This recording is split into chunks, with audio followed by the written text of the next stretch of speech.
اچھا، اب یہ جو والدین ہیں یہ زندہ بھی والدین ہوتے ہیں اور فوت ہو کے بھی والدین ہوتے ہیں. تو یہ اللہ پاک نے دعا سکھائی ہے سورت بنی اسرائیل میں کہ وقل رب ارحمہما کما ربیانی صغیرا.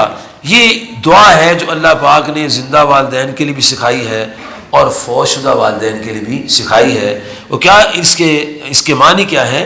اے محبوب علیہ السلام آپ ان کو فرما دیں کہ میرے ضرور دعا کرو ربی، اے میرے رب، ارحمہما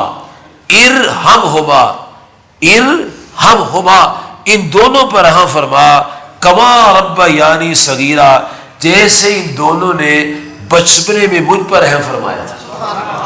اچھا، یہاں الفاظ ہیں ربی. رب کا معنی ہے میرے رب.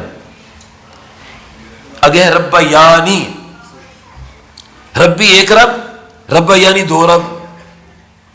ماں باپ کو رب نے دو رب فرمایا. یہاں رب کا معنی پالنے والا. کبھی رب کا معنی مالک ہوتا ہے، کبھی رب کا معنی بادشاہ ہوتا ہے، کبھی رب کا معنی آقا ہوتا ہے. تو جیسا جیسا موقع ہوگا اس کے حساب سے قرآن پاک کی آیات کا ترجمہ کیا جاتا ہے. سورہ یوسف میں جناب یوسف علیہ السلام کے پاس اور ذکر آتا ہے، یوسف علیہ السلام کے پاس دو قیدی آئے. انہوں نے عرض کیا حضور ہمیں خواب آیا ہے. ایک کہنے لگا مجھے خواب آیا ہے کہ میں شراب نچوڑتا ہوں. دوسرا کہنے مجھے خواب آیا ہے میرے سر پر روٹیاں ہیں، پرندے کھا رہے ہیں. ہمارے بزرگ ان کو آپ جانتے ہیں، ان کا نام ہے پیر طریقت رہبر شریعت حضرت قبلہ بابا جی حاجی محسن نگینہ صاحب رحمۃ اللہ علیہ.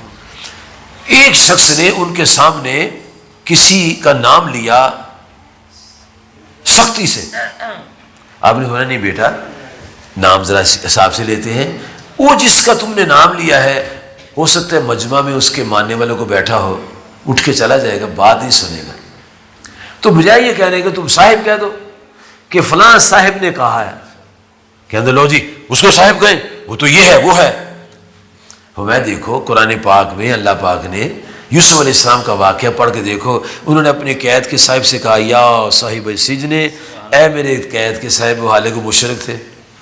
صاحب کا معنی ساتھی ہوتا ہے، صاحب کا معنی ساتھی ہوتا ہے، ساتھ والا ہوتا ہے. تو آپ نے پوچھا ارباب متفرقون خیر ام اللہ الواحد القہار، کہ زیادہ رب اچھے ہیں کہ ایک اللہ اچھا ہے. یہ تبلیغ ہو رہی ہے. ابھی خواب کی تعبیر نہیں بیان کی، کوئی مصیبت نہیں ان کو پڑی ہوئی کہ میرے پاس آگے میرے وقت ضائع کر رہا ہے، یہ کر رہا ہے، چلو چلو نکلو یہ نہ بڑا کول مائنڈ ہو کے بات کر رہے ہیں. ہم تو ہائپر ہو جاتے ہیں، غصے میں آ جاتے ہیں اور کہ چلو چلو کل آنا پرسوں آنا ترسوں آنا. لیکن انہوں نے کوئی بات نہیں کہی اور بات کرتے کرتے پھر کہا یا صاحب السجن، اے میرے قید کے دونوں ساتھیوں، اما احدکما، تم میں سے ایک جو ہے وہ رہا ہوگا، فیسقی ربہ خمرا، اور اپنے رب کو شراب پلائے گا. اپنے رب کو، یہاں رب کا معنی بادشاہ، رب کا معنی آقا، رب کا معنی مالک. لیکن جب ہم یہاں پڑھیں گے مالک یوم الدین کے اس سے پہلے پڑھیں گے الحمدللہ رب العالمین، تو وہاں معنی ہوگا سارے جہانوں کا مالک، سارے جہانوں کا پالنے والا، سارے جہانوں کا آقا. وہ ایک ہی ہے جس کا نام ہے اللہ. تو انہوں نے فرمایا کہ تم جب رہا ہوگے تو اپنے رب کو شراب پلاؤ گے، یعنی اپنے مالک کو شراب پلاؤ گے. اچھا، اور پھر فرمایا کہ جب تم جاؤ گے نا اس کے پاس تو جا کے اذکرنی عند ربک، میرا ذکر اپنے رب کے پاس کرنا، یعنی اپنے آقا اپنے مالک کے پاس میرا ذکر کرنا. اللہ تعالیٰ فرماتا ہے، آگے اللہ کا کلام ہے، یعنی یہ ان کی بات ہے، کلام اللہ کا یہ ہوئی بزبان یوسف علیہ السلام. اب اللہ فرماتا ہے فَأَنْسَاهُ الشَّيْطَانُ ذِكْرَ رَبِّهِ، شیطان نے اسے اس کے رب کا ذکر بلا دیا، یعنی بادشاہ کا ذکر بلا دیا. تو میرا کہنے کا مقصد یہ ہے کہ لفظ رب جو ہے اللہ کے لیے بھی ارشاد ہوتا ہے، بادشاہ کے لیے بھی ہوتا ہے، اور ماں باپ کے لیے بھی رب کا لفظ استعمال ہوتا ہے، ارشاد ہوتا ہے.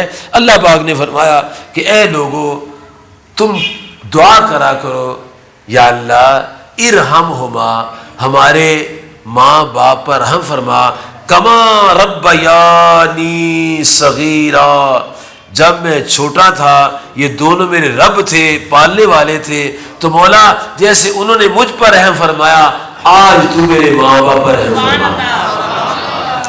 اب یہ جو دعا ہے زندوں کے لیے بھی ہے اور مردوں کے لیے بھی ہے، فوتشدہ کے لیے بھی ہے۔ اور اس آیت سے یہ پتہ چلتا ہے کہ اگر کوئی نادان آپ کا دوست اور بھائی یہ کہے، عزیز رشتہ دار، کہ جو مر جائے اس کے لیے دعا نہیں کرنی چاہیے، اس کو یہ آیت دکھاؤ، سورہ بنی اسرائیل آیت نمبر 24، کیونکہ ماں باپ زندہ بھی ماں باپ ہوتے ہیں اور مرنے کے بعد بھی